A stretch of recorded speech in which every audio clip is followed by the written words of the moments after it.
This is North Dakota Today.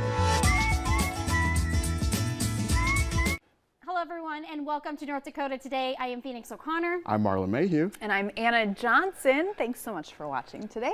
Yeah, absolutely. Well, I was going to say, I am so thankful it is Wednesday. I truly do feel like this is hump day. So we just have this day to go, and then Thursday and Friday, and then we are on to our weekend, which is going to be another first alert weather.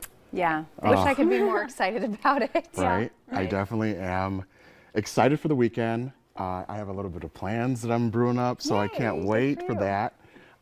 I know that it's your birthday weekend, Yeah, it so is. that's exciting. My big plans is I'm getting fondue. I got a fondue maker, Nice. and I'm going to melt some cheese and melt some chocolate and just fondue. That's my big Nice. plan. Well, what do you dip in your fondue?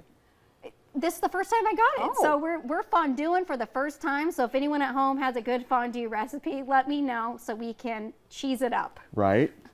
So sounds are you just going to do cheese? Because you know there's chocolate fondue as well. Yeah, I can always, I think you just have to clean it out, Yeah, right? yeah, yeah. So hopefully I don't burn the cheese. Chop up the apples, the cheeses. The breads. The breads. Yeah. Meats, Yes. chicken. I've heard Didn't we have a people do. fondue at that one restaurant that we went to? Oh, yes. That was yes. good. I feel It like was. I didn't have it, but there was a fondue option for Yes, sure. yes. But maybe we'll have to order that next time. Next because time. I've never done fondue. I just think, well, we can Yeah. fondue this weekend. The fondue is all about fonduing. maybe it's a first alert fondue weekend. I'm dead. It That's is because funny. you need to stay indoors. I like it personally as long as you're not with people that are double dippers, because you know then you got to deal with people double dipping. So it's a single dip pot unless you really like the people, you know where their germs are. Right. Well, in a world with COVID, we probably don't want to double dip. No. So let's talk about Black China And Rob Kardashian. and the Kardashian sisters. First off, I do not come from a powerful family like that, but there are some days where I just wish I had sisters like that. 'Cause I'll say this before we dive into it. How amazing is that to know that no matter like what happens, you have like 4 sisters that are both all strong women that got your back. I find it very helpful. And with this trial going on, let me preface this, guys. The Kardashians and Jenners are versing Blac Chyna, aka Angela Renee White, in a proceeding of $100 million defamation. And she's stating that the Rob and Chyna TV show on E! Was canceled for the second season due to the Kardashians' powerfulness and their influence on the E! channel. So it's definitely one of those things that they are powerful people, and they're using their power in this case.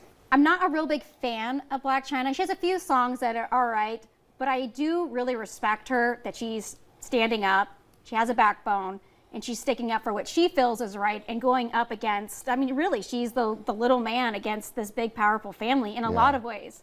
And she's also the baby mom to Rob Kardashian. It's important to note because not everyone always talks about Dream Kardashian, Yes. which is also a little bit, I mean, we're trying to keep you up to speed. Yeah, here. yeah, yeah. So there you go. I'm This following, is the I'm reality following. show that I'm kind of up to date with, is the Kardashians a little bit. Yes, and they have their streaming platform, Hulu, which is showcasing their new season, The Kardashians. So do check that out. But going back to the trial, I know that Kim and Khloe are to take the stand, I believe, this week. So it's going to be very, very interesting to see what they have to say. And I know that Kim said earlier that she did have a little bit of influence, but on her own show, The Kardashians, Keeping Up with the Kardashians, because Rob and Chyna had like a falling out during their filming.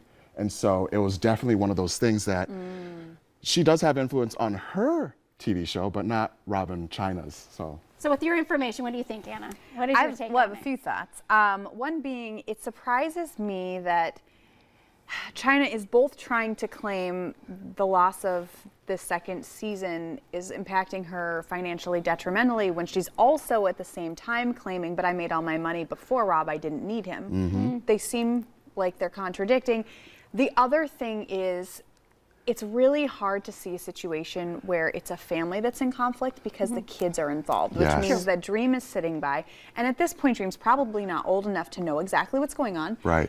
but at some point can watch all of this back when they're, you know, an adult or a teenager and see their family saying horrible things about each other. And that's a hard place to be. And you It's see detrimental, that. yeah. I mean, obviously we're not at the Kardashian level, Right. but even just in custody battles, you see that, you know, in our communities where people are fighting, it affects the child. So my first thought is always like, that poor kid. I know. I agree. That's a really good outlook on things. So a lot of times when you're watching these shows, you just see them as characters on TV, but you got to remember this is reality Right. TV, and so they are real people. Yes. I just don't always think the that's what I think about the reality show. And you know, Quotations. something that strikes me as kind of odd is that they just trademarked Dream's name for a toy line. But so she's a Kardashian. She is a Kardashian. She's got the K. She's got the K, so she single-handedly is the center of all this. You know what I'm saying? Like you said, when you go through trials and tribulations within the family, you definitely have to be mindful of the children, the impact that you have on your child, and their long-lasting effects, you know? I personally have been in Black China's, not her full situation, but I've been there before when it comes to your significant other's family. They've got, it was big Irish Catholic family, so there was like 8 or 9 all siblings and all of that. So they have their tribe already. And then you come in and you're technically the outsider. And it's like sometimes I feel like when you marry into a family, it's really important, I feel like, during your dating time to see whether or not you're accepted and you can vibe and you can get along with the family. Because if not, they just get real cutthroat and it can get nasty real fast, nastier than these winter storms. And it's tricky because in situations like this where there's a lot of money involved, Yes. there's also emotions playing into it. And so I get it from the money perspective of, well, because you interfered, I'm losing money, but there's also probably a lot of feelings involved. Just the whole thing is complicated. Right. Wow. Yeah. Well, coming up on today's show, the CBD alternative to ease your anxiety is up next. But first, your local steals and deals.